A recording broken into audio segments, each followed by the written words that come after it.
Welcome to the Ship's Gonna Happen podcast, episode number 68. My name is Tony B. Alongside me, David B. Timmy D is out this morning. Matt G, the controversial Matt G, filling in for Timmy D. Today's topic, freight pendulum swings, fuel cost, and dock-to-driver program. We are just three Americans discussing the topics that affect the transportation industry. Our views, the views of us three, are purely news-driven and do not express the views of any transportation provider that uses any transportation provider. We do it for the transportainment. That's right, the transportainment. You can catch us on all the platforms. Just Google us in the search engine. We're on YouTube, obviously. We are on Rumble, Spotify, Google, Amazon, iHeartRadio. David B., good morning, brother. Good morning to the both of you guys. It is another nice Saturday morning, and it's a lot cooler today than it has been this week, and I kind of prefer, as being a portly gentleman, I kind of prefer this weather over the extremely hot stuff. A lot easier to mow, a lot easier to get things done outside. So good morning to you guys. And this show, along with all of our other shows, are brought to you by The Great Divide, 743 East New York Street, downtown Indianapolis. Timmy D and I did a Facebook Live post from there yesterday. Kind of our first time to ever experience that. So it went well. We just did a random thoughts on what your stupidest purchase has been. Maybe we can cover that in random thoughts later today if you something to think about. What is the dumbest purchase you've ever made? Dumbest purchase. But anyway, it was fun. Again, The Great Divide, 743 East New York Street. Great place to go to unwind after a Ship's Gonna Happen week. Chat it up with the locals, hear some good music. It was a good time in there yesterday. So, Matty Ice, good to have you back. How have you been? Great. How you guys doing? Doing well. Doing well. Thanks for joining us. Filling in for Timmy D today. Hall of Famer, man. Well, can't complain. Yeah, you doing good, man? Family been good? Yeah, everybody's good. Everybody's out of school. So you look sexy as ever. Oh, well, thank you. I feel sexy, except for the fact that I'm also portly. Matt's here to bring controversy. Yeah, he's controversial. I mean, I saw the topics today. It's going to be difficult for me to pull something out controversial in that. But no, I think since the last time I was here, I went to Wrigley Field for the first time. I almost feel a little shame saying that, being a Cubs fan, as long as I have, that I had never been up there. But we went on a day game on a Friday. Nice. And I think it was like a 2:20 start. What time did you start in Wrigleyville? We started when they opened, which was 2:20 start. Yeah, so usually it's 1:20. Well, it's 1:20. I guess I was thinking Eastern time. Eastern time. Gotcha. Because it was 1:20 Central. Gotcha. Local time. Right there in that Wrigleyville, the earliest place we found opened at 10. Most of it opened at 10:30 or 11. So we walked around enough to find a place that started at 10 o'clock. So we started at 10 o'clock, and I don't think we made it back to our hotel until it was probably around midnight, and we were pretty much going that whole time. So it was 10 to midnight. Well done. That's hit that applause button. That's what needs an applause. Matty G. Holy cow. Nice. Are you well kidding me? done. It was a few extra innings. Not the game, but we were. Yeah. Wow. And was there a spot that you went that you liked more than another, or was there a spot that stood out to you? Well, man, I guess I didn't do a very good job of recognizing the names of the places that I walked into. So it's a blur, or was a blur? You remember Harry's, right? Yes, that's the one right on the corner, right? No, that was right Cubby across. Bear. That was a Cubby Bear. Cubby Bear. Where was Harry's? Harry's is right across, down to the left, right across, back behind home plate, right?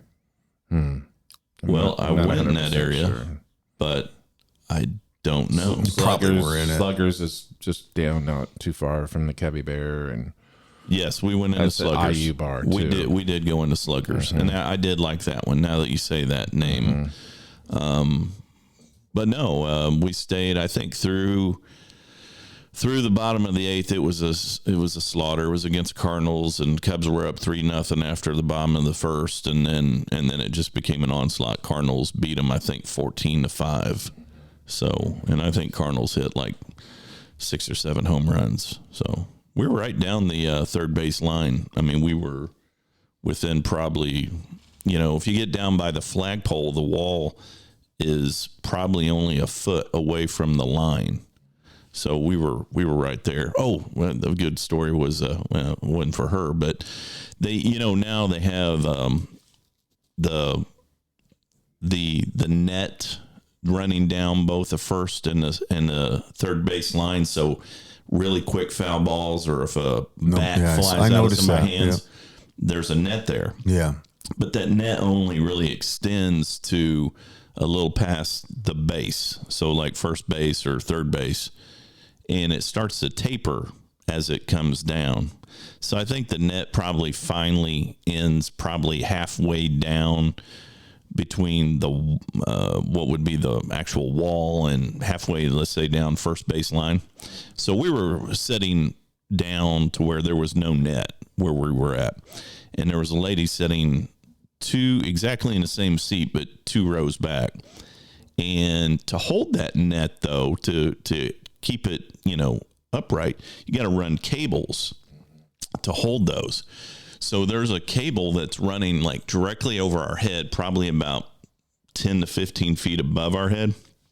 And a foul ball was hit in the second inning. And it's basically coming right down at us within probably 3 or 4 seats either way. And so I'm watching the ball come down, and the ball just barely catches that cable. Just enough to just kind of deflect it a little bit. Not enough to really stop the momentum, but just enough to push it off where it was coming. So, within like 10 feet right now of adjustment. And it hit this lady square in the nose. Oh. And blood just was pouring out of her head. Ugh. She had her hands over her face, and blood was just pouring out of her hands. So that was interesting. It took. You knew Matt would bring some controversial up, and it took lawsuit at the end of the game. It was very quiet right then, and it took everything for me being half pop not to say in the face, in the face. But I didn't say it. That's what instinctively I wanted to say. We got a couple from Indiana here. Right. Oh, wow. It's on Sheffield, Harry's. I forgot. I thought it was but David, the Sluggers, where I was thinking. Yeah. Yeah, but anyway. And that's Sluggers is an IU bar too. There's Murphy's is over the other direction. And it was real easy. We stayed at a hotel that was downtown, but was right next to the L. I was just getting ready to say that red L, that red line up there, and dropped us off right outside off of Addison. So, yeah, it was very easy. I bet it was like $5. Yeah, for all day. Mm-hmm. God, I can't even. We had talked about taking an Uber from the hotel up there.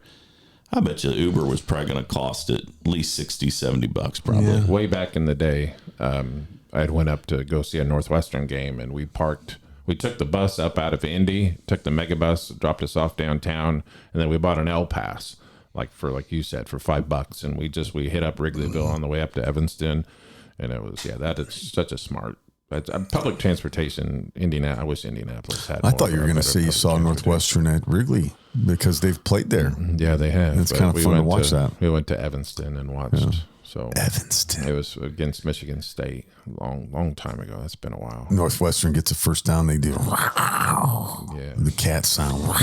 That doesn't happen often. No, it does not happen often enough. Yeah. But I'll interject that they have won more Big Ten championships than Flippin' IU has. They have. That's true. Yeah, they have. That's true. Yeah. Just saying. They have. They won the West, 2 years ago? Probably right now just as good as a basketball team than IU. But what job?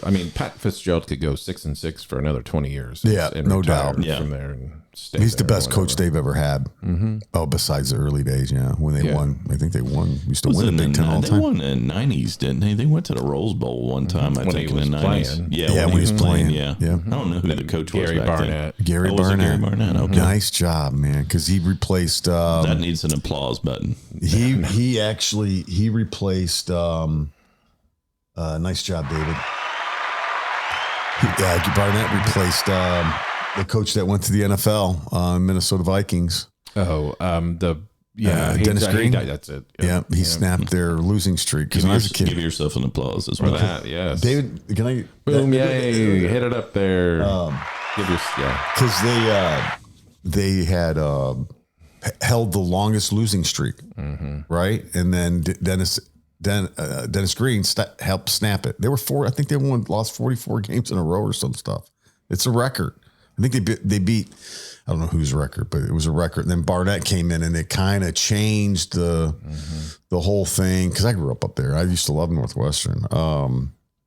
Had a nice little, I really don't see how they're not like the Duke of the Big Ten for basketball. You see that red hat up there? Yes, sir. I had one that was purple. Yes, and had the had NW on it, and then had Wildcats underneath it, and all the boys at school used to want to wear it. Dude, that's the coolest hat in the world. Let me wear that, and I'd give it to a guy to wear for like half a day. Give my hat back, and he gave my hat. Dude, I gave your hat to so and so. I was like, cool. Dude, yeah, it was a pretty cool hat. But then an outbreak of lice happened. Yeah, had lice. We shut down school. It was a good plan we had. Right. But Gary Barnett, man, that's a good one. That was some good days, and then. Anyway, Northwestern is they should be the Duke of the Big Ten for basketball. Yeah, they should my be. opinion, but what do I know? But what happens is, especially there, growing up there, what happens is Northwestern probably would get better players, but a lot of them go to Duke. A lot of them will go to Duke. A lot of them will go to Loyola. What's their? I bet their acceptance rate is lower than 20. Oh yeah, it's like the toughest school to get into in the Big Ten. Yeah, it's hard, and there's no flexing at that school. They've never done it academically. It's probably very much like Vanderbilt, and Vanderbilt had some good basketball teams back in the day. They were known for basketball. Yeah, now they're known for baseball. I would like to go up there and watch. As lame as this sounds, their women's lacrosse team has won like 7 national championships, and I would like to go up there and watch a women's lacrosse game. Yeah, one of the best times. You're setting me up for controversial statements over here. Go right ahead.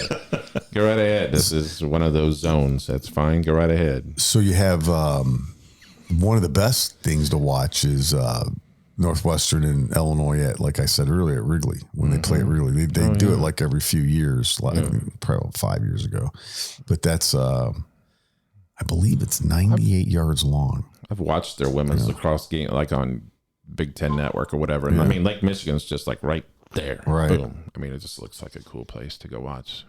It's an old university, man. It's I think they helped start the Big Ten, them in the University of Chicago, right? One of the founding Big Ten members. Yeah, I think University of Chicago used to be dominate in the Big Ten back in the early days. There's a poop ton of people that have come out of there as far as famous people. Yeah. They have a big broadcasting school, I know. Journalism, maybe. Mike Wilbon's from there. Yep. Mike Greenberg. Ann Margaret. Julia Louis-Dreyfus. Yeah. Gosh, man. Charlton Heston from Northwestern.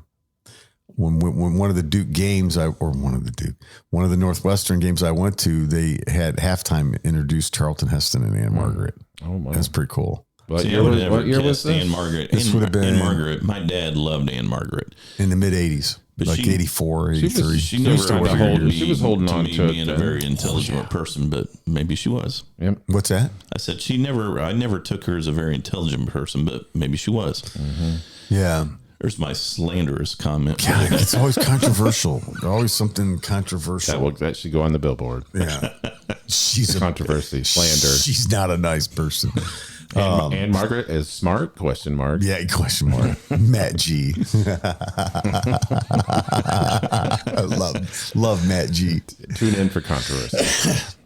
Special fill-in host. It would be so long we'd run out of room. Special fill-in host. So that's what we need to do with the billboard. And folks, we are kind of working on some billboard stuff. So anyway, that's what needs. So like Timmy D, Tony B, David B, and then really small font, really small. Sometimes Matt. Yes, tiny little, and it flashes like this, like real quick, and it goes up. Yeah. Like, who's that? Who's that special guest guy? Yeah. I thought it said Matt L. Was it Wally? No, Matt. Yeah. Drive back by. They'll be driving back by, and then we'll just leave Tim's intro. Where you guys? Hey, you guys there? Yeah. You guys there? You still have to dig that out. And use that he told me not to. Did he? Yes, that day he did, or did he not hear it? I don't know. I wasn't listening. I can't believe that he said don't use it. He didn't say that, but he didn't push. Yeah, well, And I've not done anything with it. Maybe I should take it we out. should. But anyways, So, have you heard that? Did you hear when? Yeah. That was he's so like, good. "Hey, you guys there? Hey, Yeah. where you guys at?" Yeah. funny. That's so classic. All right, you guys ready? Yep. Let's do this thing. They call the Ship's Gonna Happen. That's what you're listening to. Thanks for joining us this Saturday morning. We will get into topic. I'll take topic. I'll go first here, David, because you did 2 in a row. Wow. I think I've a lot more than 2 in a row. Oh, wait. No, you mean I normally don't go. Anyway, go ahead. You go first sometimes. No, I don't want to go first, is what I'm saying. Here we go. Hey, the freight market pendulum gains momentum. I like that. But it's so true. Boom. All right. Hey, so we all know the freight industry out there and the economy, our jobs, things seem to be tightening up a little bit for some of us. So I got an article off the Trucker News staff. It's from June 16th, 2022. Act Research, who explores the trucking industry and does a lot of research into drivers, trucking issues and things that happen in the industry. Anyway, so Act Freight Forecast looked at the U.S. rates and volume outlook report, and they're from Columbus, Indiana, actually, has released the latest installment of Act Freight Forecast, U.S. volume rate outlook report. So I'll just give you, we can talk about it, growing evidence of weaker good consumption, rising services to substitutions, and rebuilt inventories, with some categories now overstocked, was perhaps the most impactful news in freight this month, says Tim Denoyer, Act Research Vice President and Senior Analyst. So it's a short article here, and just give you some highlights of it. Recent reports from key retailers, including price cuts and order cancellations due to overstocking, show lower real good consumption and inventory cycle that has largely played out after this strenuous 2 years that we've gone through with COVID. He said that freight is softening. Trucking employment rose by the most on record, with 27,000 new jobs added in the past 2 months. He also said, well, it's something you and I talk about, David, a lot. He said the driver market has swung from a shortage to a surplus. I just don't buy that. I don't either. I'm not buying it. I'm not buying that either. I don't know. So what that are we is. not buying? Are we not buying that there was one to begin with, or are we buying? No, I honestly believe there was one, and I believe that there still is one. Okay. I would agree. So they say that, and then they say, if that wasn't the case, rates would be rising, which, so there's another, it doesn't make it, I don't know. It's arguable, debatable. Now the pendulum has begun to swing. Rates are falling below elevated costs, which are already threatening recent entrants in the paid top dollar used equipment, heading into sharp higher fuel and lower spot rates. With equipment still constrained, we expect a sharper but shorter down cycle in freight markets. And then I looked up, the guy who predicted the 2008 crash, and he was playing the market against it, right? Mm-hmm. Michael Berry. They made the movie about him, right? Yeah. So here's some keynotes. Was he the one that was played by Christian Bale? Yes. Yeah. Kind of a odd duck. Odd duck, yeah. Second slanderous comment of the day. Controversial. So Michael Berry said markets will go down another 50%. We haven't seen the bottom. That's shocking.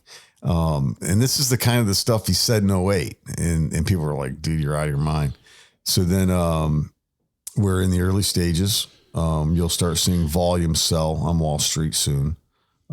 He said, basically, you're witnessing a plane crash in action. That was like, oh my God. Well, we really haven't seen the housing. I mean, I know that the housing's starting to slow up, but we haven't seen it crash yet. And that's what he talked about a little bit. And he said that's what he hedged. That's what he said really what killed the 2008 economy. But go ahead. I'm sorry. Yeah, I don't know that the loans were as egregious as they were back then. Right, that's true. We've gotten better with that. There's no doubt that the housing market has exploded since probably 2011. I mean, we've had probably 10 years of where the housing has just been build. Yeah, right. So, I mean, there's going to be people in those houses that are not going to be afforded. It's just a matter of if there's going to be layoffs. But then you think, well, if we're still that short with, people not working, I just think it's weird. I think under if you go back 20 years or so, I think it's a perfect storm for things to go really bad, but I don't know. I mean, I think there's kind of a lot of weird factors that are working against each other. So I don't know where this thing's going to go. I agree, man. So Tony, I noticed pulling into the neighborhood today that there's a house for sale just a few houses down. Do you know what the asking price for that house is? Yeah, it's sold. What the? It's sold. Like it's already gone. Sold. Yeah. Do you know what it sold for? I think it was 4. Okay. And then there's one in the back that's selling. I mean, I ain't going to get it, but it's still on the market. It's like 5 something. I don't understand it. So this one just went on the market and sold. Yep. Wow. Yep. I didn't realize it was already sold. Yeah, it was done. It's been on like 2-3 weeks. This neighborhood, though, is probably not a good one to gauge that off of, because you guys know where you live. You could probably attest to it. Like this neighborhood and where I lived before never really suffered the real estate collapse in the pricing. It kind of held it because there's not a lot of new housing here. Mm-hmm. So it's going to hold. Right. But just up here, they're putting in that new addition, right? Yeah, this is the first one of the, this is one of the first. And then there's another one going on that just started this just started. That other one's probably been going on for a couple of years, but it's like a small scale, right? It's not like all of a sudden there's 500 houses in the neighborhood, but right? When I hear that this one down here sold for 4, in my head, kind of to go with what Matty Ice is saying, in my head that would go for 4 if things were normal, right? Or am I wrong? Probably, I would think. Whatever normal is. Maybe a little less, maybe. Okay. But yeah, I think you're right. It probably wouldn't be too, maybe 10%, 15%, maybe. It probably would because there's not enough here. So there's enough housing or rental, and that's the problem nationwide. But yeah, they don't last long. My old neighborhood, they didn't last long. If you've got a ranch house in this town, dude, it's going to be on the market. Like but it's going to be on the market. I heard that those are the most desirable houses right now. So, but yeah, no, thanks for asking about it. Yeah, it's sold. And the interior was, I know it's not we're not on a Ship's Gonna Happen housing show, Gonna Happen show. Real estate show. But controversial real estate show. It's got a pool. I didn't know this. It was really nice. They redid the whole interior. It looked really nice. So, but yeah, they just don't seem to last long unless I think that one will back there, because I mean, you get these texts on your phone. I mean, if you have any profit in your house, you're getting these texts on your phone, right? Buy your house today. I'm thinking these people maybe got that and thought, well, if we can get, $750,000, if we can hit the jackpot here, maybe we can move to Florida. But I don't know. It's a little, because honestly, that house, I'd rather have that than that. Mm-hmm. And that one's $100,000 more, $150,000 more. Wow. I'd rather have that. It's got to be a square footage thing. About the same. Really? Yeah. These back here are newer. So this is like 5 to 8 years, probably newer. So there's some extra outlets, I know we've talked about this in the past, but I mean, now that you're almost an empty nesters, do you guys see yourself staying here? It's a great question, man, because during the graduation, a lot of people asked us that, because we had some families. A good friend of mine is selling. I was shocked. Their kid's going to Anderson University. They just bought a condo on the Lake Monroe in Bloomington and sold their house. I didn't even know it. I'm like, what? And they had a really nice place. But answer your question, what we've talked about is, dude, I just moved down to the first floor. Yeah, I have no reason to go up there if I'm good, stay here. Hell, I'll crawl out to the pool. You know what I mean? If I have to, you got to use the bathroom. Yeah, I mean, gotta go pee in the pool. I mean, Piper the dog can sleep with us in that room. I don't give a shit. Right. But everything's down here. First floor, we have the shower, everything down there. So I just stay down here. There you go. You Makes know, sense. sleep in my freaking office here. I don't know. Put a bed over there behind the couch. Sleep in the ShipsGonnaHappen studio. You think we'll still be doing the show then? Well, I hope so. I think If you don't want us to, it'd that's probably be fine. on satellite by then. Where I don't have to go to Be work every doing day. it from downtown on the Circle by that point. Oh, that'd be nice. In a big glass. Once right that there. billboard Looking over gets, the once city. that billboard gets up, and then everybody starts listening, Yeah. So sponsoring. yeah.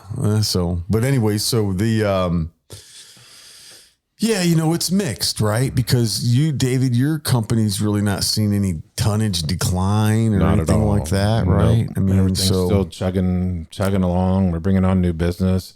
Can't handle that. Can't take care of customers, and then raw materials are still slow to get in. So it's still the same. There's no different. We're just as busy, if not busier, than we, pre-pandemic stuff. So that's good, man. still chugging along. Congratulations. And I don't see. I mean, I'm not seeing. I mean, you guys, the two of you are probably have the ability to see a slowdown better than I do. But I mean, driving through the business park in Lebanon or being anywhere around other businesses, I'm not seeing anybody slow down. So I don't know what you guys are seeing. But Yeah, I mean, maybe I see it a little bit, and I'm not really sure what industry to point to. But maybe not less orders, but maybe smaller orders, like where we've seen some of the shipment sizes lower. Some of the weight per shipment has gone down. Where maybe last year, same time, somebody might be shipping 2 skids, and now they're only shipping 1 skid to that vendor. But that's probably what I would say. Not terribly different. I would agree, man, because it seems like maybe the shipment count's down a little bit, but the revenue and tonnage maybe not as much. is there a little?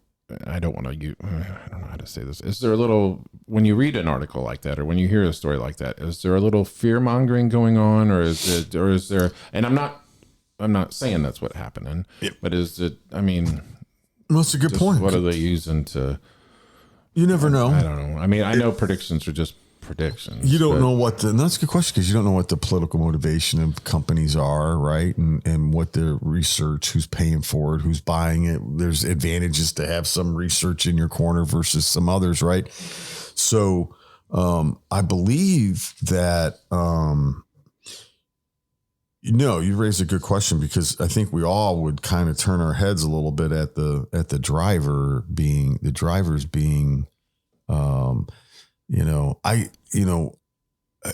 we could argue, chicken or the egg, that, is it more of a need or a shortage, right? I mean, if you shut down an economy and you got tons of people out of work, and then you fire it back up, and then I would think you're probably going to be short drivers, right? So now you got a need for more drivers. It's not that you had this shortage, it's that you have more of a need for drivers.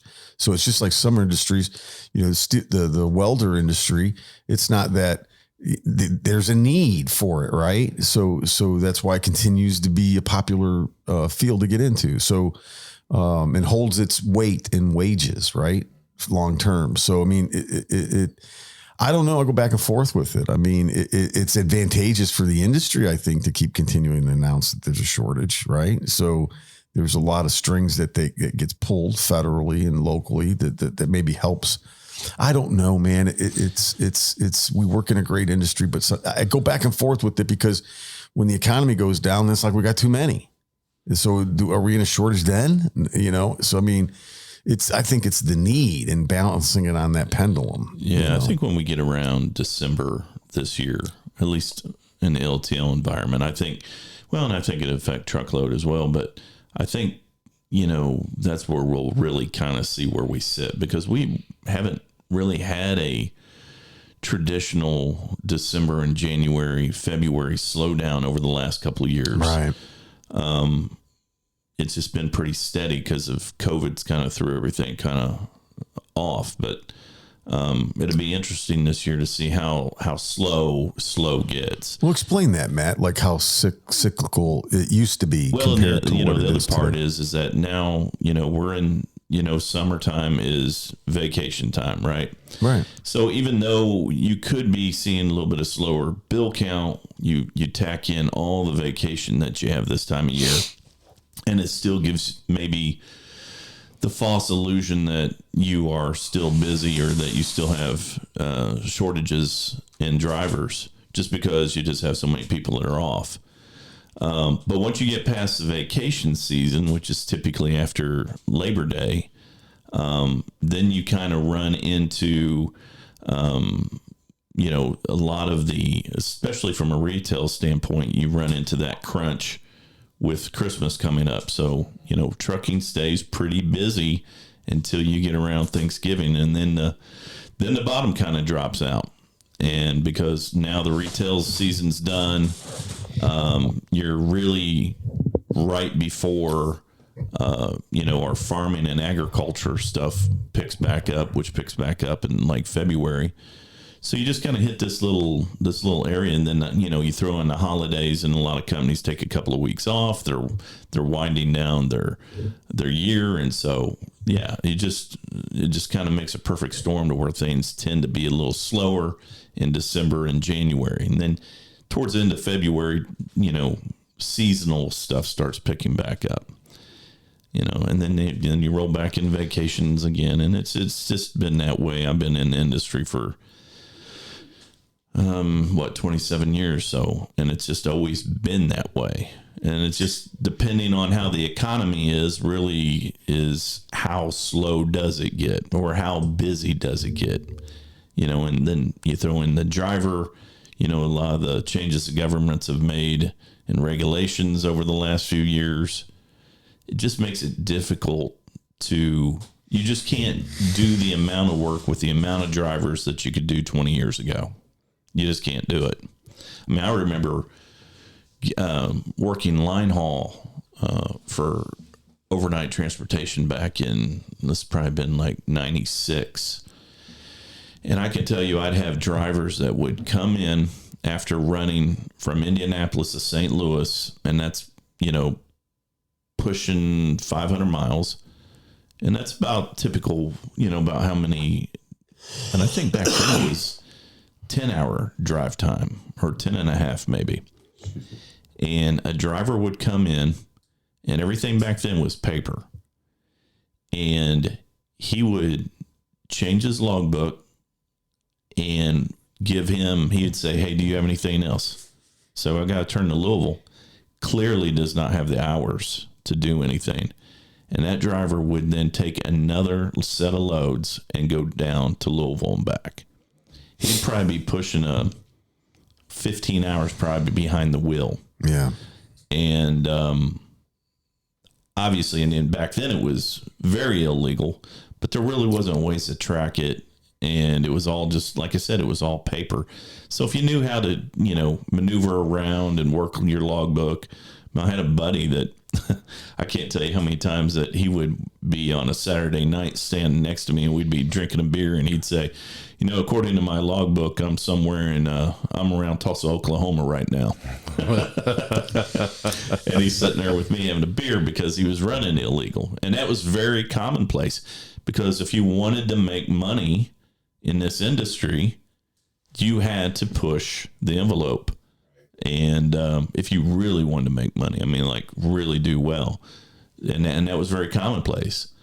And so when the parameters were set up that you couldn't do that kind of stuff anymore, well, that work's not going anywhere. So you literally do have to hire people. And then, that's just one example. And then you just start multiplying all these other regulations that are thrown on. And before you know it, you've got drivers very locked into a certain amount of time a day.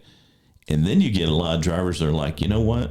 I can't make the money that I used to make on this, or the regulations, the government's asking too much of me, and I'm done. I'm going to either retire if I'm old enough, or I'm just going to go into a different industry. And that, over the last 20 some years, is what's pushed us to where we're at with this driver shortage. It's just all the regulations. Now, I'm not saying it's right that, and back in that example, that guy took another turn going down to Louisville for another 5 hours. I assume he was okay. I could tell you I couldn't drive for 15 hours, but he did, and he was fine, and there wasn't an accident. But boy, you imagine if he fell asleep at the wheel and killed somebody, and then somebody started investigating it. There'd been no way to get around something like that. And not only he'd been liable, the company had been liable, and it'd been ugly, but that's just how it was back then. Another controversial example from Matt G. Dun, dun, dun. Yeah, just contributing to it. Wow. Happy Saturday morning. Yeah, you're listening to the Ship's Gonna Happen show. Tony, I'm going to put you on the spot just a little bit, and I don't mean to do this, but since a couple weeks ago, you mentioned you wanted to do a story about like Sri Lanka or whatever. Can you elaborate on what that was going to be and why? I mean, it's been in my head since. Yeah. I'm like, well, what were we going to talk about? Well, with Sri Lanka? That's a good point. No.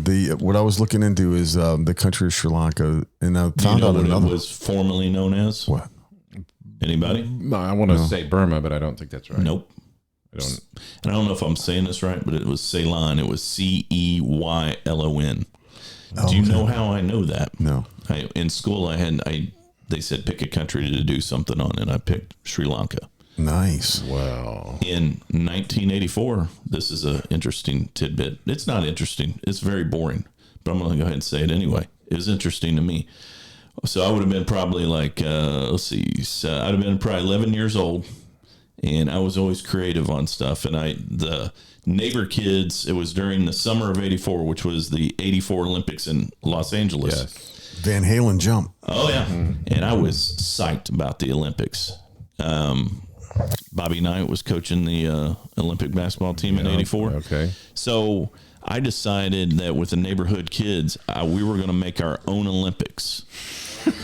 And each kid represented a country. Nice. Did you represent Sri Lanka? I did. I was Sri Lanka. And the rule was nobody could pick the United States. Everybody had to pick some other country. All right. And so there was some France and Germany and Canada. And I picked Sri Lanka. Of course, nobody knew what the hell that was. Right. And I actually made all these little gold medals and silver medals and bronze medals.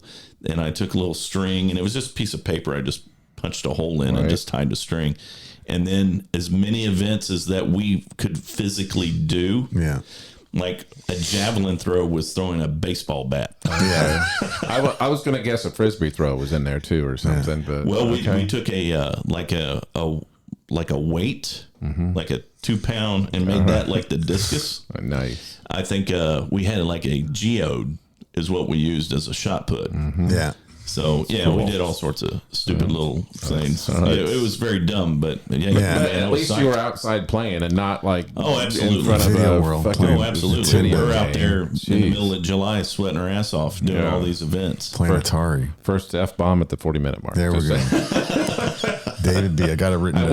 I waited. I tried to wait or whatever. I tried not So to get in. that's what I know about Sri Lanka. Sri Lanka. I like it. It's off the coast of India. Well, the example was that they became globally dependent for everything. Oh, They weren't independently. They gave up kind of their independence and has really relied on the world to supply its products. No manufacturing? No, nothing really. And might do some of that, but it's not enough to impact their GDP. You know? I see.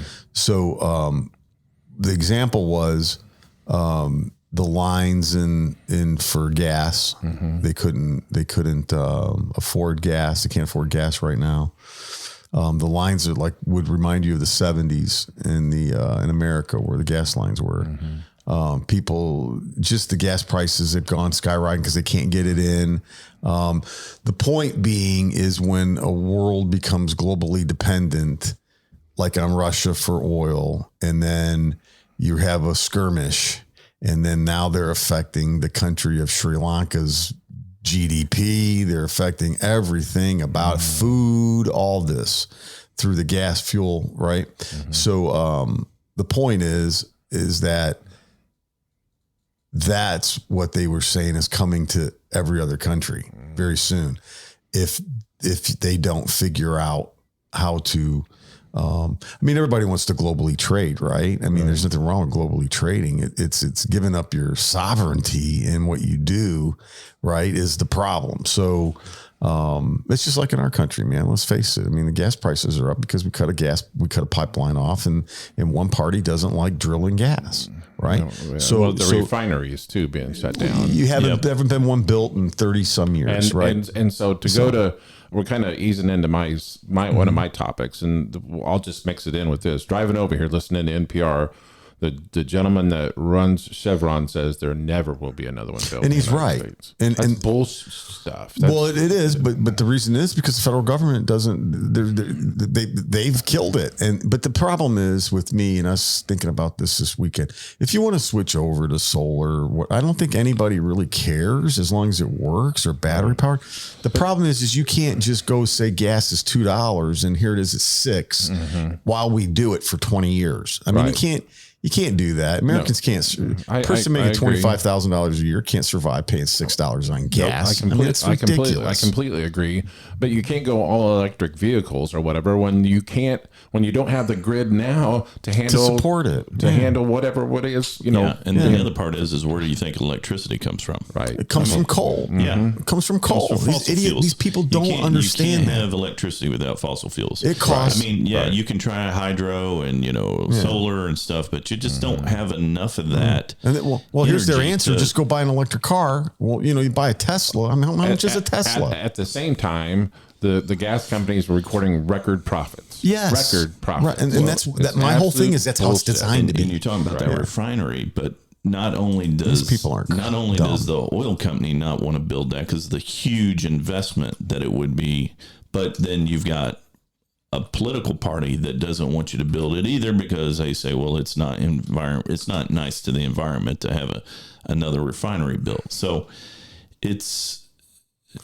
and then you got our president on his knees over begging OPEC for more release of oil, and you were the number one producer of energy in the world just 3 years ago, and it doesn't matter who you like, who you don't like. It's you and us all, our neighbors and everything, got to get up and go to work in the morning and make things happen.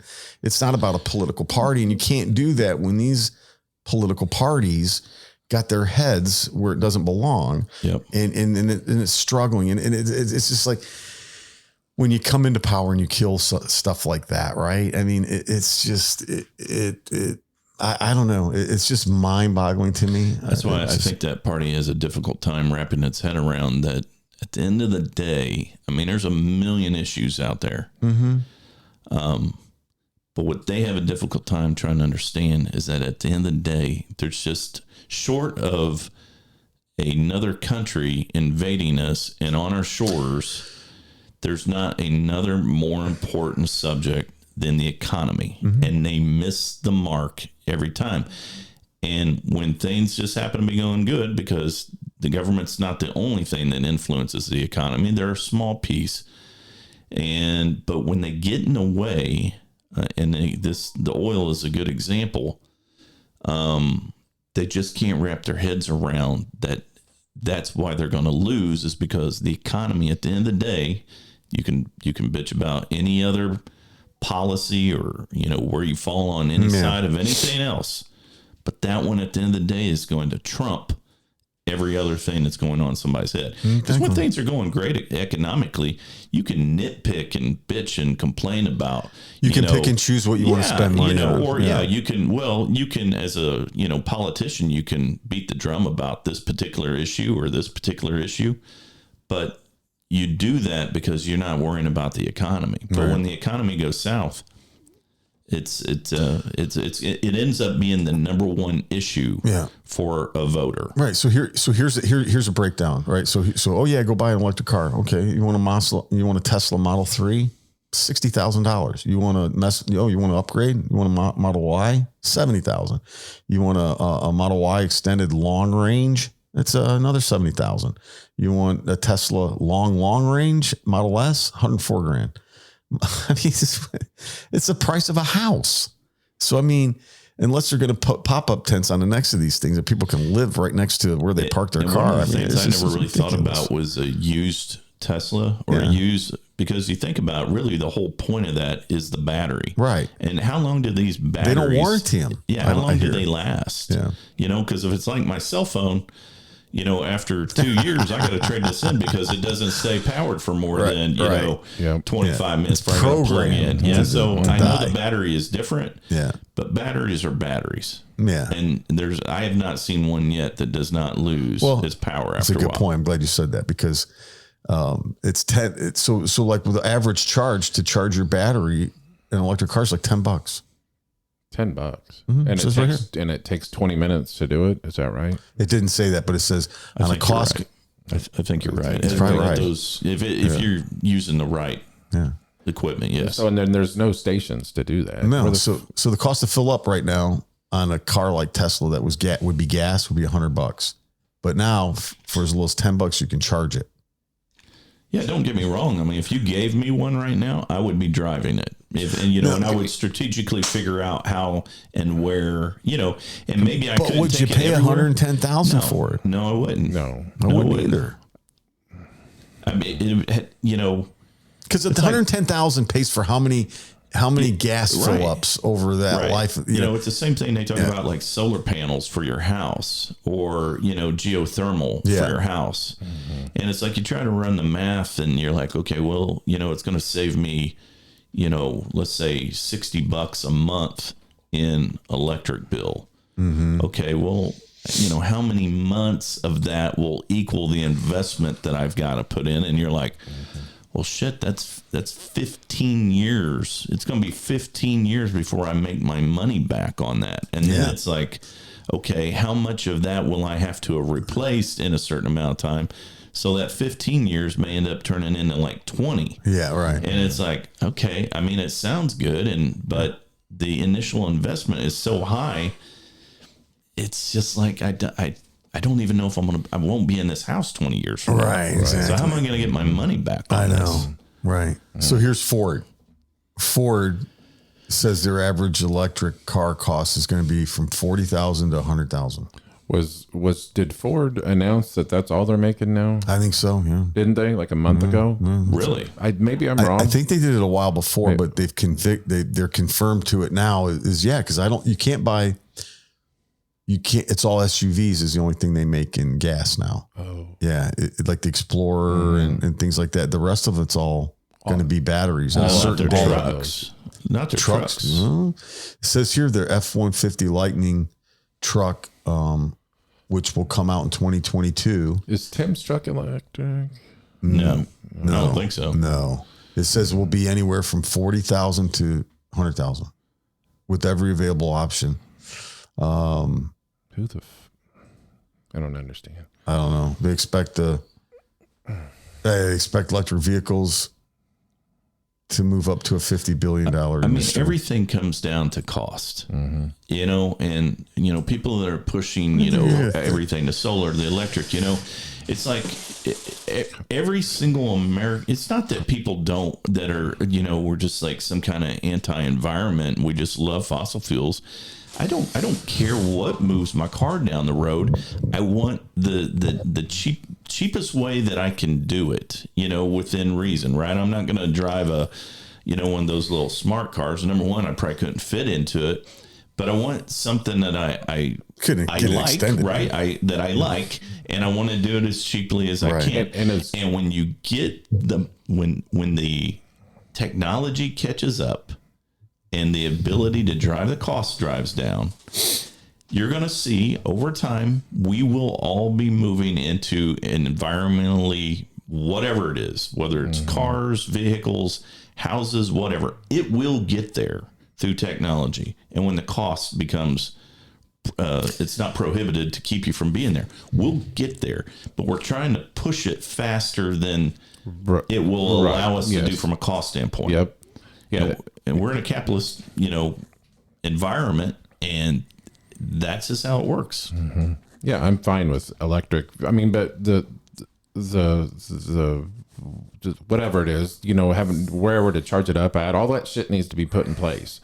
And we don't have an electric grid right now that can handle, they're talking about power outages and wherever, or we got to have that electric grid in place or whatever. I'm fine with an electric vehicle, but not only the cost, but the convenience of plugging it in when you're going X amount of miles down the road. It's going to take 20 minutes. I'm going to plug it in, go whiz. Overall, when it makes sense, wash my hands. We'll do it. Mm-hmm. Yeah. There's not going to be like some Stone Age person out there. It's like, well, I'm only going to drive a gas car and it costs me 5 times more to do it. But God damn it, I'm not going to change because I love seeing smoke come out of the tailpipe. People aren't. That's what I feel like. Some people think that people are just stubbornly just going to say, I want to pay 3-4 times more because I'm not giving up my fossil fuel burning car. If you make it cheaper, they're all going to go to it. You think that they'll, like, if you were like in 5-10 years from now, if you're in a gas car, like say Dave pulls out in his Jeep and you and I are on the side of the road, you think we'll just be pointing at him going, jackass, hey, you're ruining the world. Hey. And then he would get all this hate or whoever would get all this hate because they're in a gas vehicle. I mean, I might point at him and say, well, you're a jackass because you're paying 5 times. Do you know how much money you're spending to do that? How much a gallon of gas costs now? Yeah, exactly. Well, here, Jeep. Yeah, here's the thing though. Like, so this is always drives me nuts. So the first electric vehicle, I pulled it up here on the Google alert. Robert Anderson developed the first crude electrical vehicle in 1832. So 1832, but it wasn't until 1870s when the electric car became practical. 1870. So we've had electric vehicles. Right. So, to me, it's about what you said, cost, because ultimately American consumers it's only what they can afford, right? You can subsidize it, I guess, but at the end of the day, the government's going to be paying for it. So, but yeah, it seems to me, my thing is, I think probably the technology is already there. You just got a war in the background going on. Tony, did you look to see if Ford is only making, I'll look it up. You don't that's a good question. I think I heard that. Something tells me that I heard that Ford said they're just from now on going to only make electric vehicles. Well, the reason I do know is because when I could be wrong.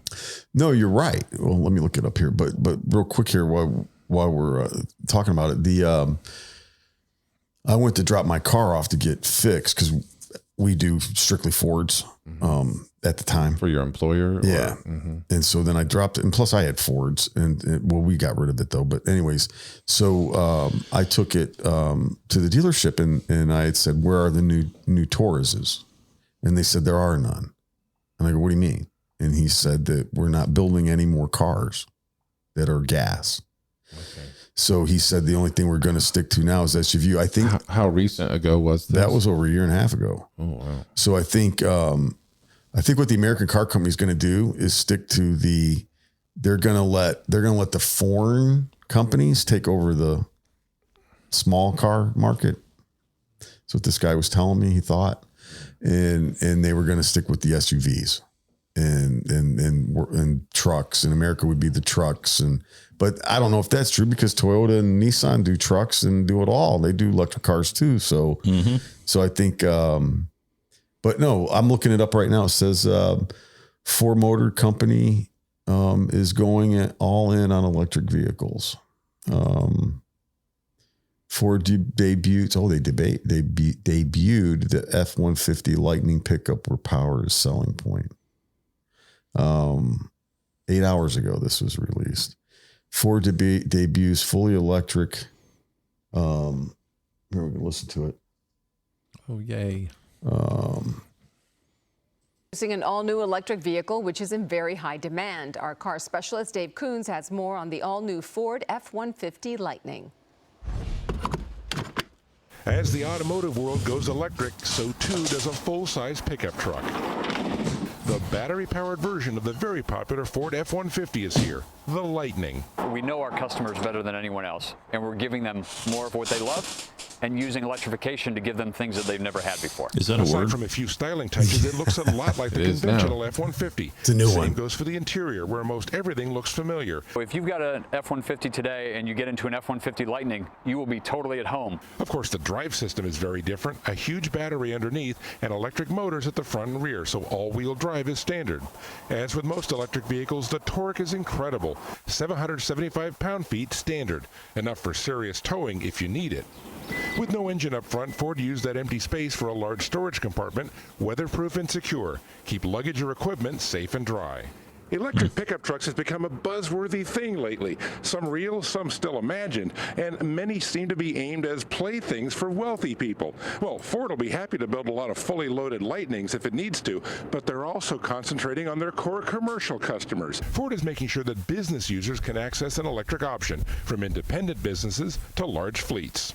We're going to get F-150 Lightnings to every customer, and that includes the commercial customer. So with Ford Pro, we have the F-150 Pro, and it starts under $40,000 for the standard range battery.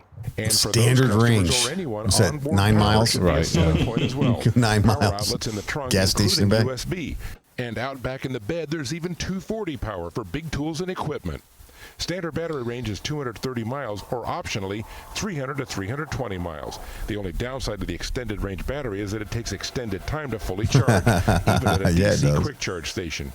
It's also an expensive upgrade, up to $20,000 Draining more power though there, it is right? standard on this Pulling a boat. $90,000 Platinum model.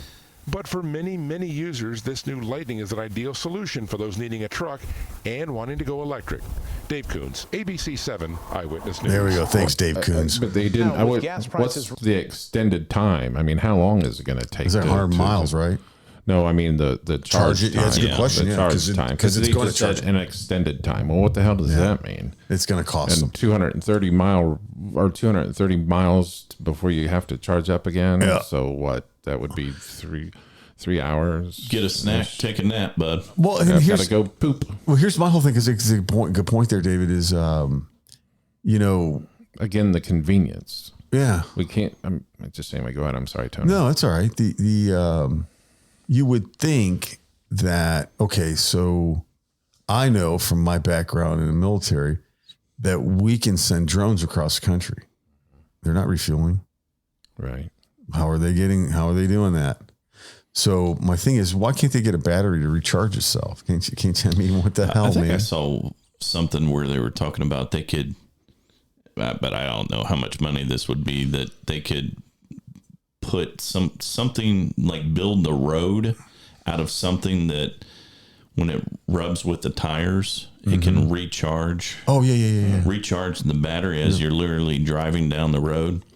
But I think the cost on that, again, everything comes down to cost. You can probably come up with a lot of different Probably can do it. But technology to do stuff, but then to build the infrastructure to do it, to set it up, it's I mean, if you just had the interstate set up with something like that, because if you got off the interstate and then you're basically fully charged coming off an interstate. But we're not going to live to see that. No. Wow. You're listening to the Ship's Gonna Happen podcast early on a Saturday morning. We're talking about everything under the sun almost today, it seems like, which is good. I'm kind of curious to see how this all goes. I mean, again, and the convenience part of it, all right, I'm going to plug this thing in for 20 minutes or an extended time. I'm going to go in and use the restroom and I don't know. It's And the just car's gonna be gone. Convenient. Yeah. so it's my car. I don't know. What kind of If you're electric driving a car? big truck, get a lot lizard for a little bit and Well, come back, say it's fully charged. I'm not charged anymore, but the truck is. Well, based on Matt's thought process there. So if you go with the basic range version of the electric car and your car is stolen, you just have to find the next nearest by charging station, right? Because that's where that person's They're not probably gonna get going. too far. Yeah, so it'd be so easy to track them. Yeah. Or will you be able to hit a remote on your phone, or hit some kind of app on your phone and be like, turn on the camera, and there's the person in your car driving. You can talk, hey, we got you. I'm taking over the car and I'm running off the next bridge. Yeah, yeah. Oh my God, Crazy. yeah. Good stuff though, man. Yeah. David B, you got So we already covered one of mine. yeah. David B. Happy Saturday morning. Gotta put on my glasses. So this week I ran across a story in Freightways that talks about doctor-driver programs with LTL companies, and specifically touches on Yellow, XPO, and OD. Like a normal truck driving academy costs from $4,000 to $6,000 to get your Class A CDL. And if you go through a doctor-driver program with like either one of those three companies, and I'm sure there's other LTL companies that have them also, you can, get paid to work the dock and then learn how to drive a truck. In 2021, Yellow graduated 650 people from their doctor driver program, and Yellow gives you work on the dock for 30 days, and from there that you enter one of Yellow's driver academies. And after a driver graduates from Yellow, they do not have to stay working for Yellow. They can go on and either keep working for Yellow or go to be a long haul driver or whatever somewhere else.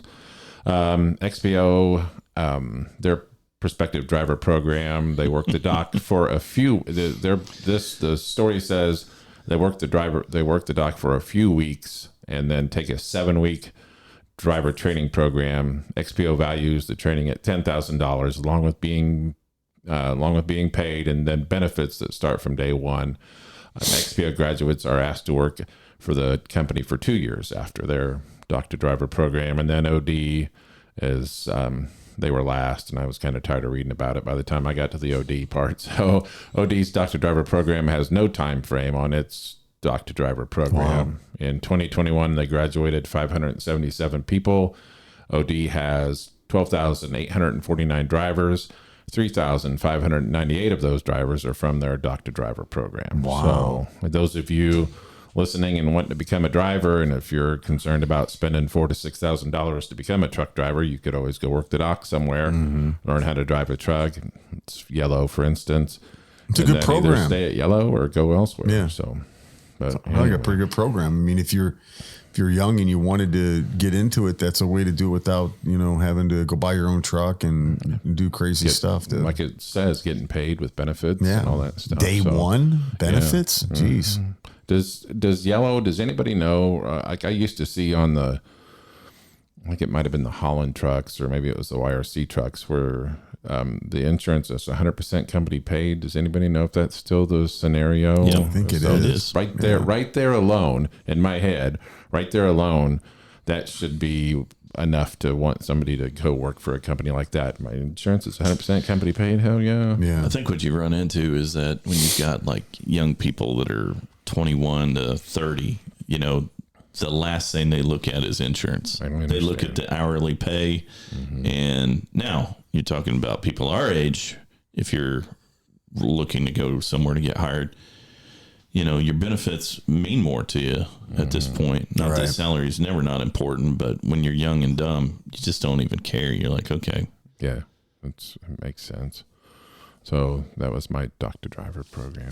That's a good thing, because I know when I was at Roadway many, many moons ago, they encouraged the dock workers to get their CDL, and there was a coming to God moment where they didn't want any dock workers that had been with the company a certain amount of time on the dock anymore. And they wanted them all to get their CDLs because they were the most experienced employees. So they're already driving tow motors, right, for decades. So they figured just get them in the CDL. Some of them just didn't want to do it, but a lot of them did. And I think they were happy they did because they enjoyed their life. As most did, I would say probably 70 to 80% of those that did enjoyed the P&D better than working the dock, because you got off night shifts, right? Right. You got off weird hours. So I always thought that was the best program. Whenever you can take somebody and promote them from within, that to me, that's the best. Absolutely. That's the best case scenario. I remember plenty of times over the years, like our Roadway driver would come in and he's like, "You guys are my last pickup today, and now I'm going to go work the dock after this." And you're like, "You got to unload your own stuff?" And he's like, "Sometimes I do." He goes, "I don't have to, but I'm just going to do it." I'm like, "Okay." So, yeah. But anyway. Yeah, it's a no-brainer.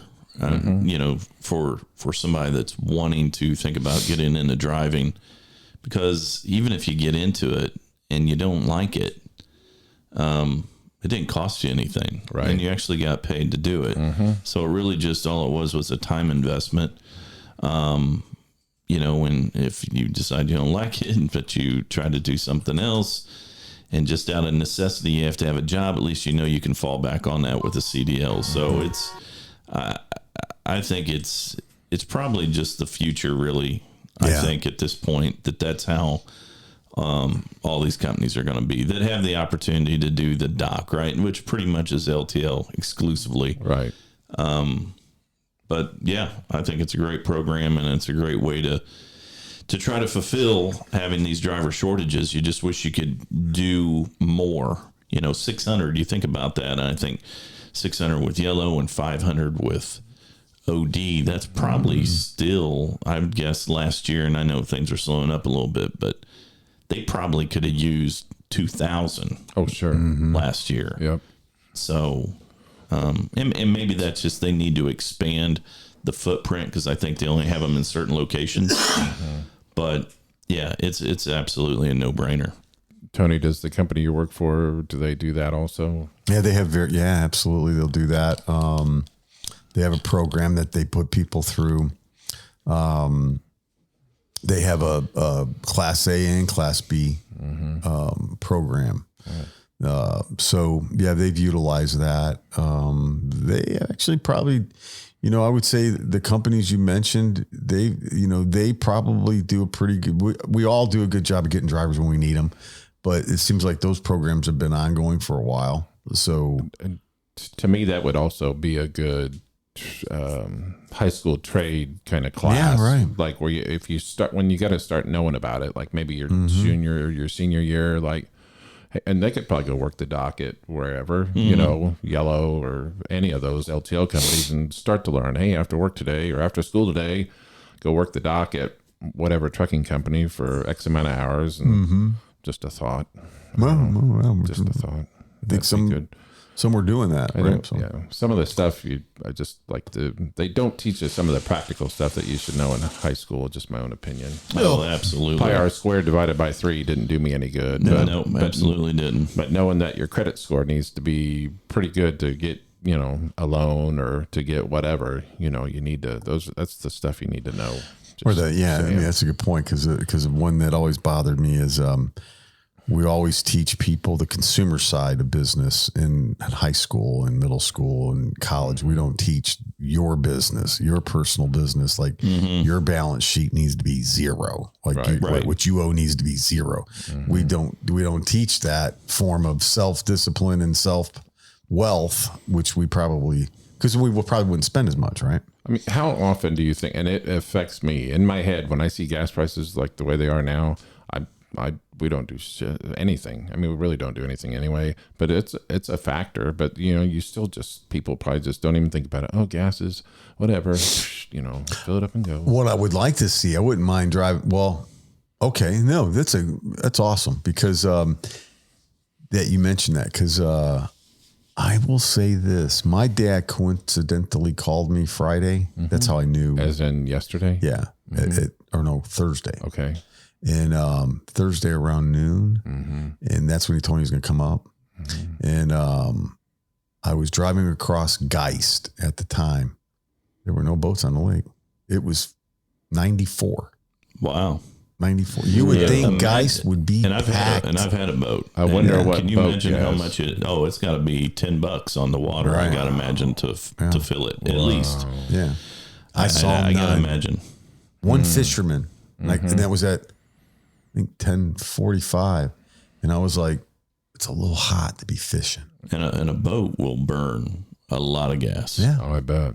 If you go out on a lake and you really start opening it up, especially if you've got somebody skiing behind or you're pulling something,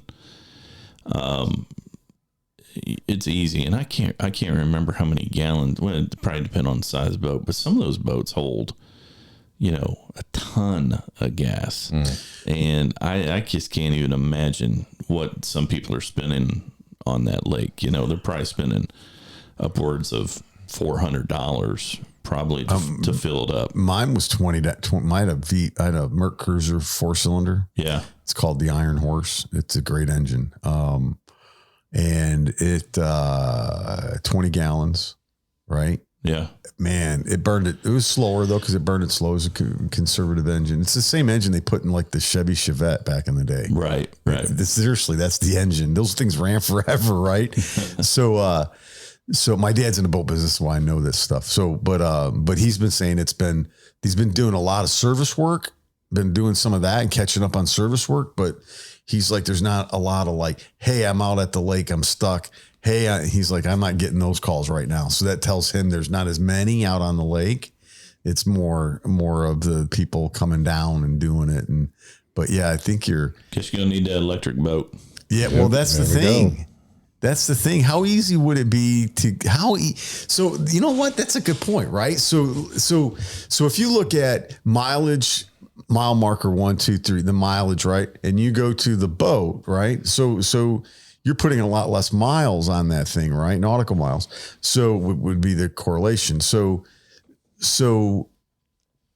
electric, like if 230 miles, 300 miles in a car, right? In a boat that lasts you all day. Yeah.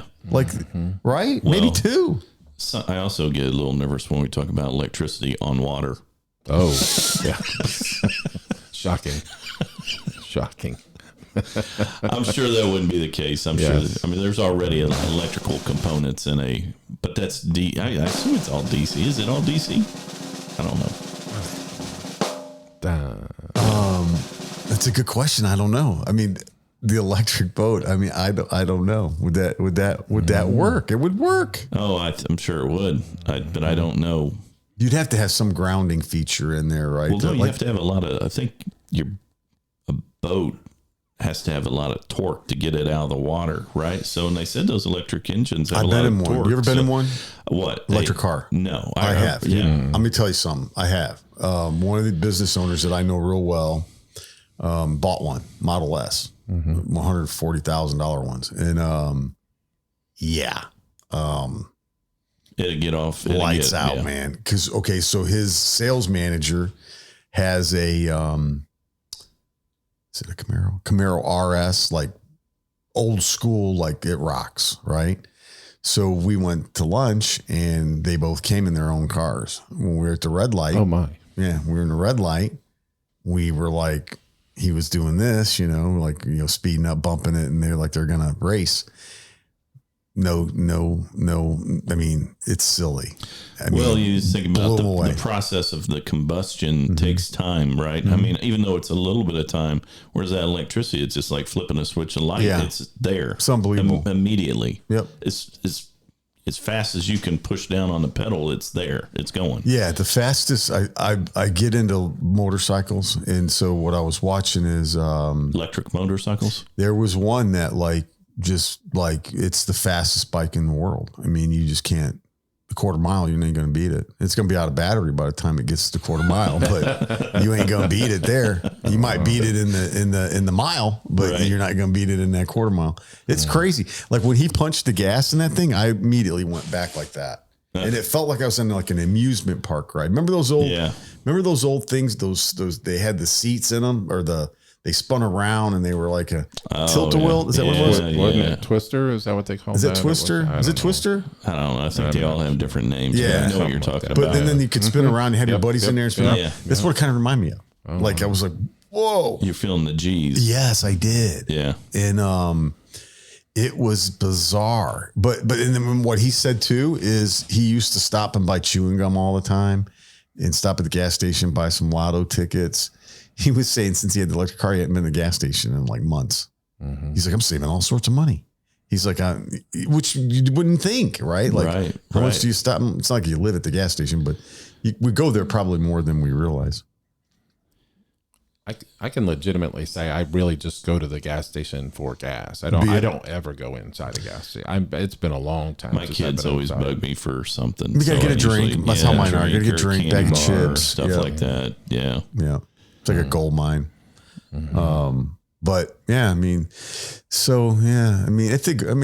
okay with me. I don't care. It's just that I'm not buying a $110,000 freaking car. I mean, that's the price of a house, of a small house, probably in a not so. And I still haven't heard how long do these cars last.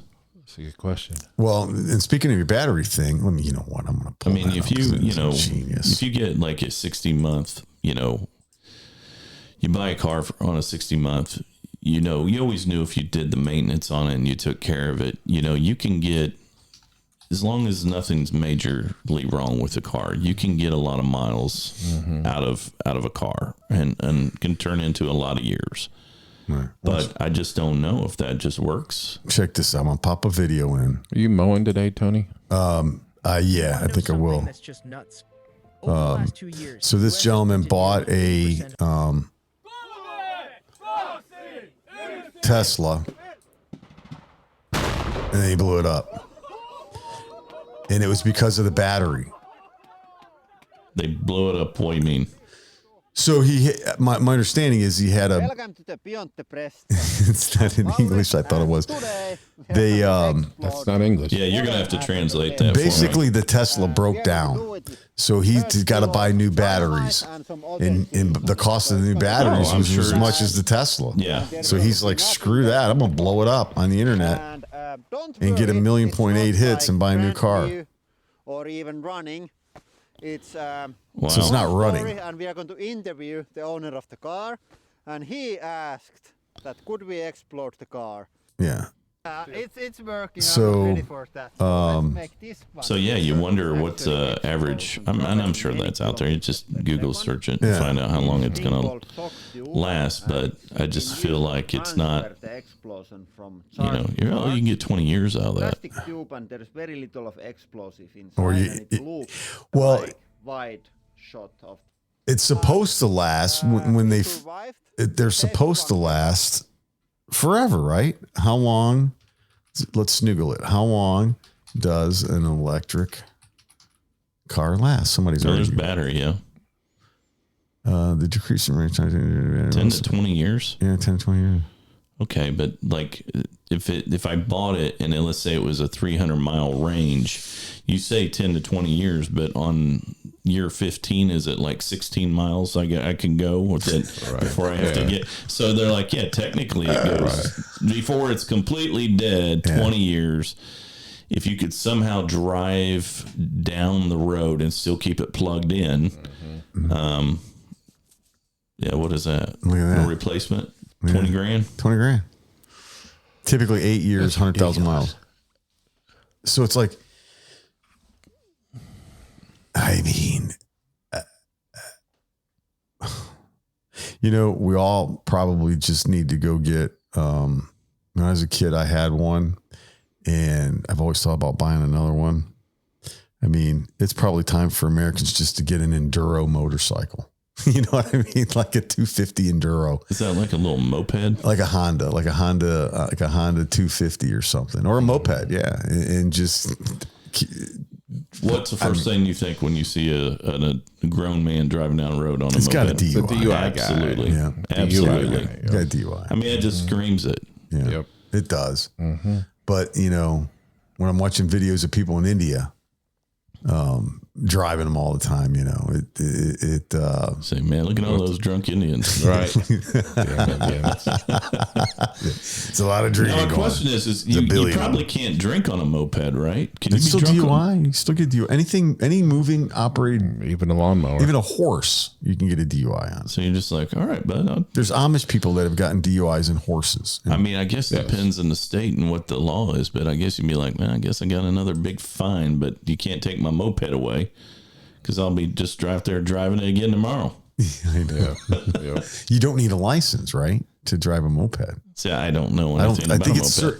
I think it's a got something certain to do amount with of the CCs, engine, right? Yeah, Yeah. a certain size of the engine. So what if could you like get one and soup it up and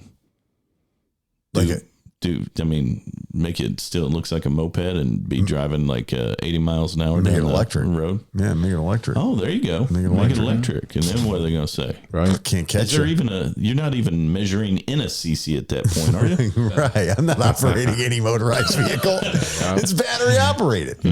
What are you kidding me? I got rubber bands twisting this thing around. Yeah. What are you mad at?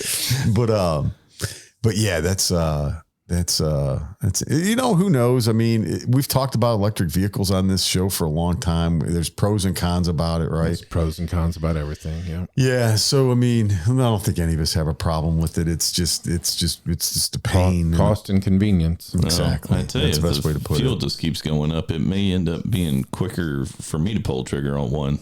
Mm-hmm. I mean, it's just getting outrageous. It's so expensive though, man. I can't imagine Matt going and, I mean, man, you're right. $70,000 for a vehicle. My God. You know, if you said if that's running around 40, 50, I mean, it's hard to go out and buy a new decent vehicle for almost $40,000 anymore. Yeah. So in my head, I think my actual plans are to, I mean, as long as gas, I don't know what it's going to do, but I don't plan on ever getting rid of my truck. It's why would you? 2006 and it has 200,000 miles on it. I'm going to drive that thing until I can't. I would too. Till the wheels come off. Yeah. How you could put a used engine in it. Yeah, I replaced some of the electrical earlier this year. Last year I did some other work to it or had it done. I'm definitely not smart enough to do the work to it, but I think I'll just keep what I got as long as I can. I just don't want to spend even on a regular vehicle. I mean, my truck was $35,000 in 2006, and I'd hate to see what a new truck costs now. Maybe $70,000, $80,000. Just a regular. Yeah. My cousin or my aunt's husband just bought a new car. Bought a GMC Denali, big super truck, right? It's like $90,000, dude, 80 some grand. I'm like, how in the heck do you? I'm like, I can't even fathom that, because to me, the 80, 90 grand, if I'm going to, was that 5 years? That's like 3 years. You can't pay. Some people can pay that off in 3 years. It's like, so that's like a mini mortgage payment. And it's, man, that's like, if you were to invest that into the stock market, I mean, you know what I mean? Right. That would be, you would have double your money in that year time span. I mean, it's just, why would you buy unless you have the money? I mean, maybe people do. I mean, going back to the cost of fuel real quick. I remember my parents retired to BFE, West Virginia in the late 90s, and gas was $1.67 a gallon. And my dad called me and says, do not come out here. The cost of gas is too high. Yeah. Oh, yeah. In 1998 or 99. I think the lowest I remember is, I think it like 69 cents. Is that possible? I could remember that. I'm a little bit older than you guys. I remember it cracking 50 cents and my dad going, this is bullshit. This is some bullshit. 50 cents. Yeah. Are you kidding me? Right. And it was a big deal. I'm like thinking, like when I got my license, it was like 82 or 83 cents a gallon. And I remember my dad worked in Lafayette. He used to work for GTE, which is now Verizon. And he went to some burger place in Lafayette to get a burger and fries and a Coke, and it cost him $5. I remember bitching like, $5 for a hamburger, fries, and a Coke. That's ridiculous. It's funny to hear. Well, have you gone through Mickey D's lately? So why is the line at McDonald's all the way out to the flipping end of the parking lot, and like Burger King, Wendy's, and whatever? There's like nobody there, and they're far better burger places Taco than Bell's McDonald's. always got a long line too. I noticed Taco Bell's. I don't get it. Anyway, what were you saying? Oh no, it's all a big deal. We paid. I had a number one meal. I haven't had one in a long time. It's a Big Mac. Yeah. And it was $8-9. Yeah. Is that right? $8-9. Probably 10. What the hell is that? Yeah. Went to kill myself. We went to Kuma's Corner yesterday and had burgers, far better burgers than the McDonald's. So those were $12, and that came with fries or whatever. So, but the Kuma's Corner burger is a big burger. Yeah, you're listening to the old man section of the Ship's Gonna Happen podcast. The old man and out of shape. Back in my day. Yeah. Heck, I do. Mickey D's. It cost 99 cents. Have you ever been to Square Cat Vinyl? in Fountain Square? It's a record store. Square. I've been there. Yeah, I know you've been there. You've been there because I took you there. Yeah. It's a nice cool place. Yeah, it's a nice record store, and they serve beer. So. Oh, really? Yep. Yeah. So where'd you say you had a burger? Kuma's Corner. Have you not ever been to Kuma's Corner? I don't think so. I never It's have. Fountain Square. Okay. It's a place where you go. The music is all. I don't want to say it's death metal, but it's metal. I think I have been there, It's actually. fairly loud when you go in. So I took my wife and the middle of our 3 daughters in there one day, and they're like, "We're leaving." I go, "No, we're not. Sit down." They're like, "No, this place is terrible." And I'm like, "No, it's not. Just sit here and it'll be fine." And You screamed, "You're terrible." Yeah, you're the one that's terrible. There's a vegan place around the corner that they wanted to go to. I'm like, "You guys can go there. I'll stay here." Dave's like, I disowned you years ago when you Vegan. threw up. Yeah, after 4 beers. That was the other daughter. Yeah. But anyway, yeah, Kuma's Corner, that's a good burger place. You Square guys, Cap Vinyl, if you're into vinyl, that's a good place to go for records. I've got a lot of vinyl, and I've got a. Yes, you do have a good vinyl. But I haven't really thought about Expanding that or buying more. Well, They've got a lot of there. The thing with music is I pay whatever it is, $10 a month for Amazon Music, and any and all music I could ever want or imagine is at my fingertips. So then it's just a matter of the coolness, if you will, of having a vinyl to play. But I don't know, for some reason I always think I would want, like, I wouldn't feel like if there was a new band that came out and they had and released a record on vinyl, to me, vinyl, I want the original vinyl from like the 70s or whatever, so even if it was like Abbey Road Beatles, right? Like if I was going to have that on vinyl, I want the original vinyl. I wouldn't want like some vinyl for Abbey Road that was just made 2 weeks ago. So I don't know. To me, it's more of a, I guess for me, I think of it because most of those records I've got from my parents. So for me, it's more of a nostalgia type thing, I guess, because I can remember those records being played as a kid. But yeah, I don't know. I mean, it's cool to play them every once in a while, but the sound quality, it's just not the same. When was the last time you've been to the Rascal? I would say probably 2 years ago. Were you there to see a band? No, I'm trying to think why I was in there. I feel like I stopped in there to eat something. Oh, I think I know what it was. My wife and I went in there and had dinner before we went to see, I think, something at the Murat. I don't know if it was a artist or if it was probably a comedian, but I don't remember who it was. So for the first time a couple weeks ago, I saw music at the Rathskeller. I'd never thought about going there. That's an underrated music venue in Indianapolis. Just my own opinion. My own opinion. Outside their beer garden. Oh, yeah. Phenomenal. I love that. Absolutely phenomenal. it's a good time. Yes, that was why I haven't ever done that. That's underrated music venue for Indy.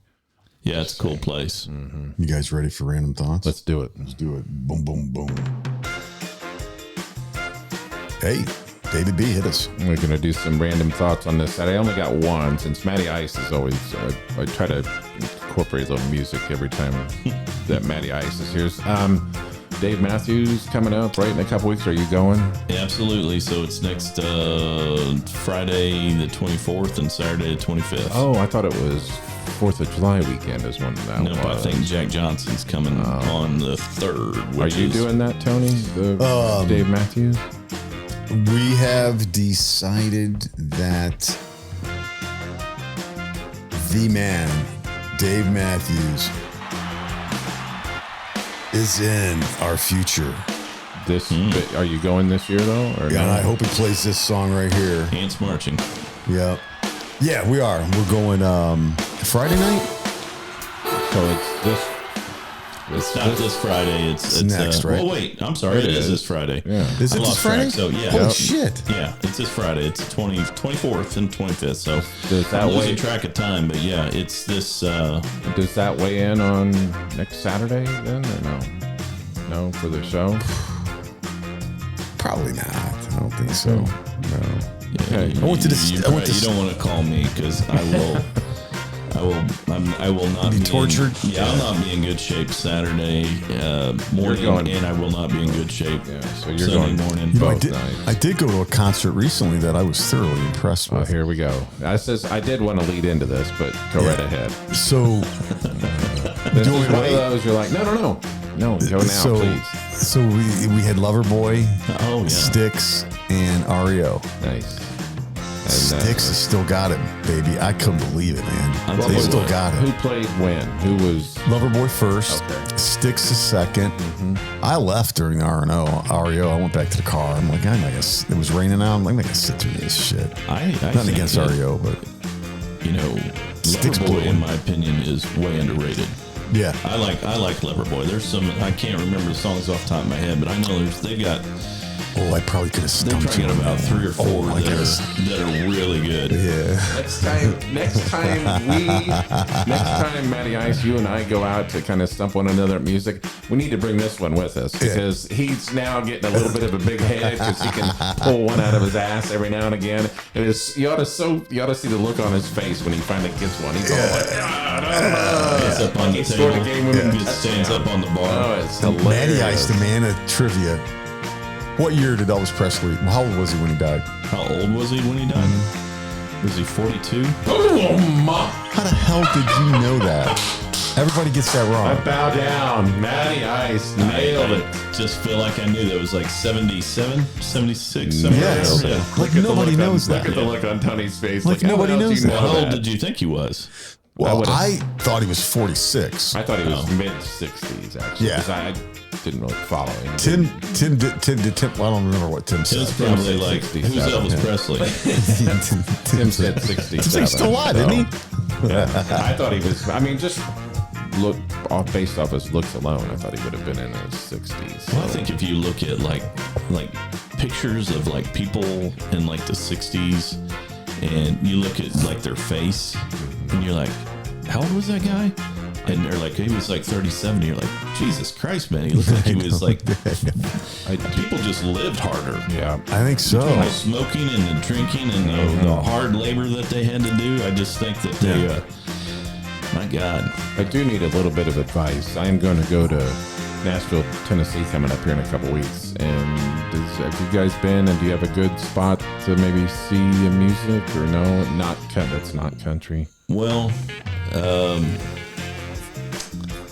I think it's hit and miss because most of those places down there now, Going to Memphis, you said? Tennessee, Nashville. Nashville, I'm sorry. that there's so every place you go in, there's going to be music playing, live music. Okay. And depends on who the band is in there at that time or who the artist is. Now, it obviously is slanted towards country, but there are going to be bands out there that are going to be playing other music. Now, for the most part, though, you're probably talking more of a rock, So We'll be there on a Wednesday. I don't know. I mean, I'm sure there's some places down there. Maybe you could find like some folk music or something like that. But you'll have a good time anyway. It's like I said, even it'll if be a it's Wednesday, our free date night, whatever. It'll be Wednesday, so we'll make the most of it. Man, I you just got, didn't know if you had got kids. alcohol. You after it's just like you may hate the music, but after about 5 beers, you'll be like, man, I'm drinking. I'm fine. I did see that the band that we saw at Melody Inn, the Strung Like a Horse, I saw that they had played it somewhere in Tennessee, and there's a night and day difference between their show and Indy and them. It was really good. Matt didn't say after a couple of beers you'll be all right. Matt said 5. Yeah, you gotta get about 5 to get loose. Yeah, I'll agree with that. Gotta get about 5 beers in before you get loose. hilarious. Yeah. Yeah. And then 2 beers. Yeah, Right. 2 won't do it. You got 2 beers. Yeah. I mean, what is that? That's hilarious. Well, maybe if it's, Excuse me. 2 40 ounces. Oh yeah, Oh, 2 I'm 40. probably feeling pretty loose. 2 malt liquor, 40 ounces. Yeah. 2 OE Englishes. But, also, speaking of Dave, that Thursday night, what's the,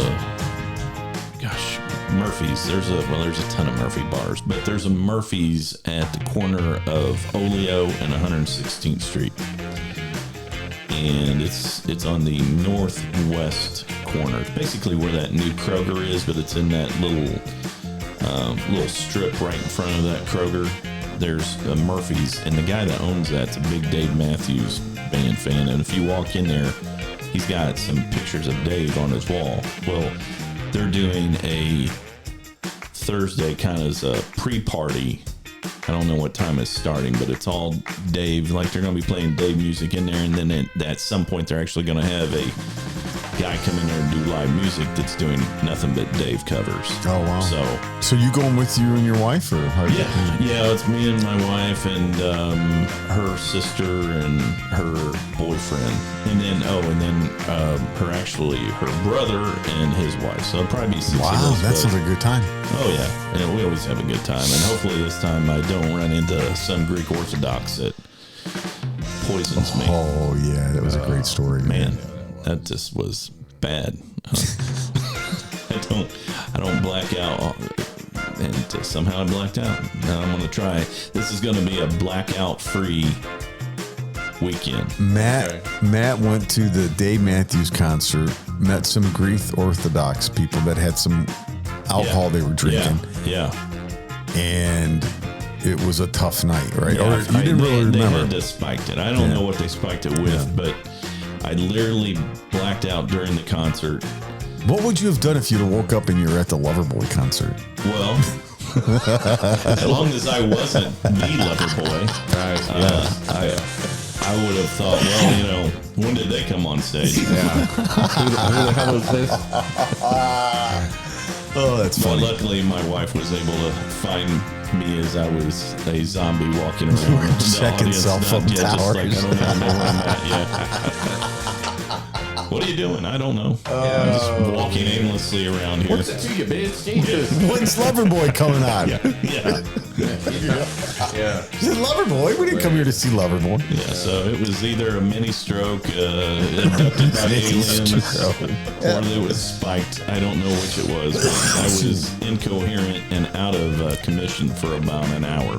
Hey, if you're an Greek Orthodox, call us and let us know. What do you put in your drinks? Do not meet me for drinks. Have we got any mail lately? We don't do no mail. No. Dang it. No, I've checked the it. mailbox was empty. Yeah. Son of a gun. As far as I know, I haven't checked. I didn't check it yesterday. Man, that's good stuff. Well, hopefully I'll text you or something and see if we can hook up there and have a drink at least. Me and the wife are going with a friend from town here. I've never been to Rio. Yeah, we got to take Dave sometime. It's a good. I haven't been to a ton of amphitheaters, but I think that Dave has said, because that's mainly what he plays. He doesn't do a whole lot. Yeah. He doesn't do a whole lot of indoor places, but I think that's his third favorite behind. His favorite is the Gorge in Washington, which is a lot of people loved it. Matter of fact, we were going to go a couple of years ago and didn't go. Mm-hmm. He has that every Labor Day weekend. He has a 3-day show. And then, what's it called? There's a place up in Wisconsin. Yeah. Oh, yeah. That's funny you said that because that's like it might be one of the largest ones in the United States. Milwaukee or it's in Milwaukee. It's near Milwaukee. Is it? I think. Okay. What is it called? If you say it, I'll know it. Hang on.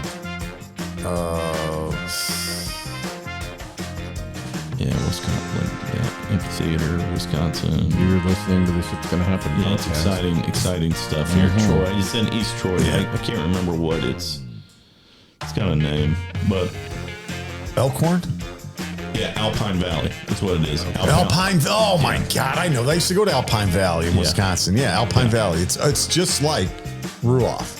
Yeah. It's a little more though of a incline. Yeah. It's not as comfortable. You're almost more like this. So he, as a musician, would like it better because he can probably see the crowd better. Right. Because it's like I saw Triumph there back in was the last time I went there. It goes like this, really sharp. I can't even remember what song does Triumph sing. What's their big song?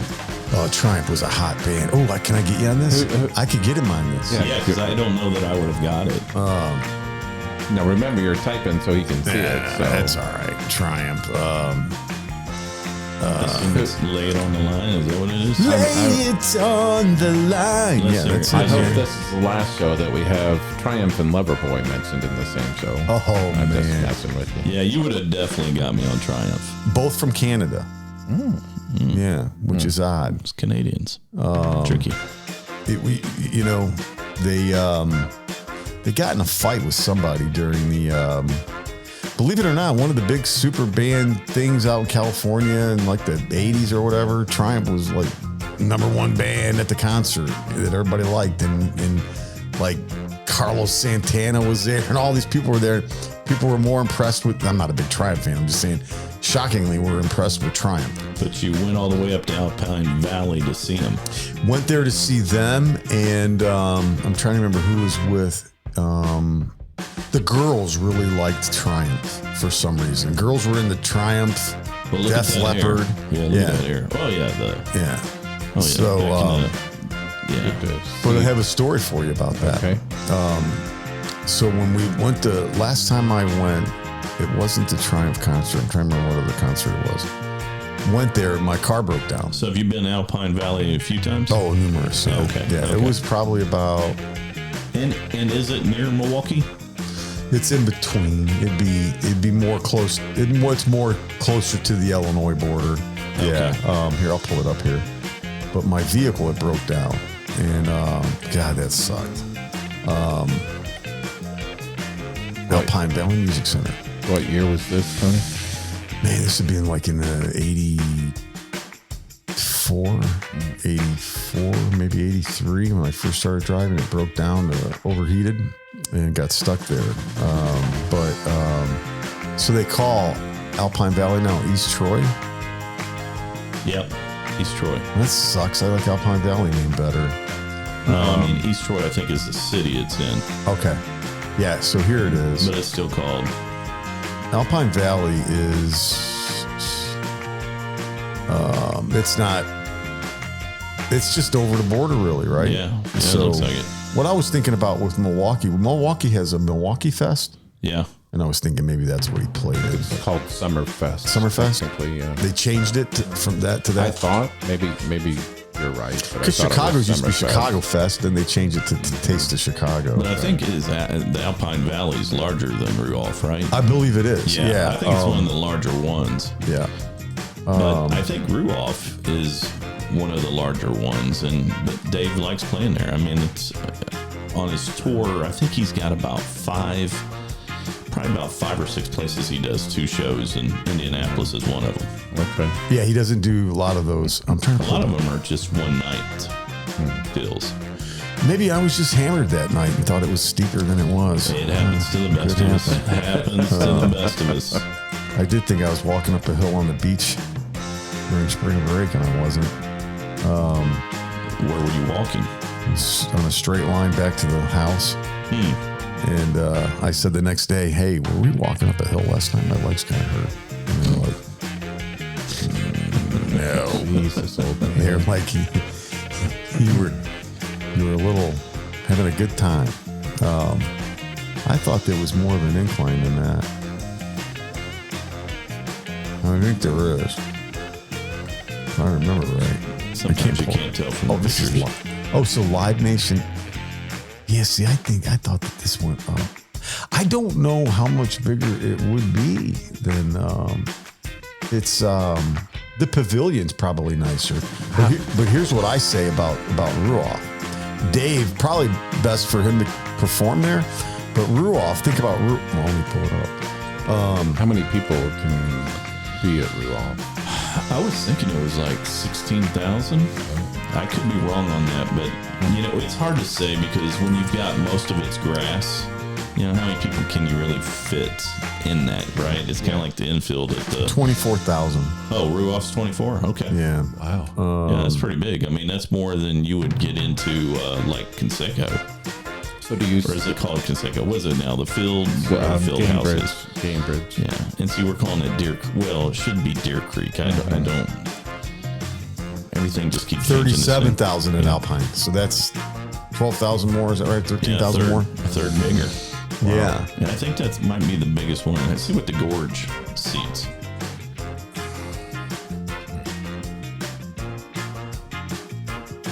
smaller. Yeah, 20,000. But I think it's cooler, right? It's like sits right off. See the river in the background. Look how cool that looks. Yeah.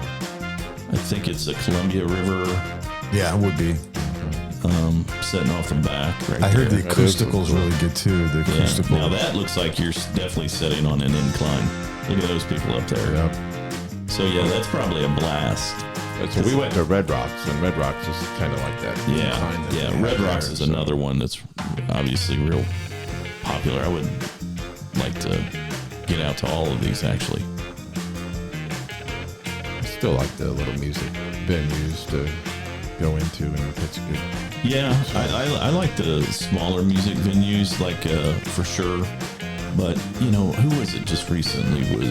Wow, that's cool. Who was in town recently that was at the Field House? There was some big name that was just recently. Eagles or Journey?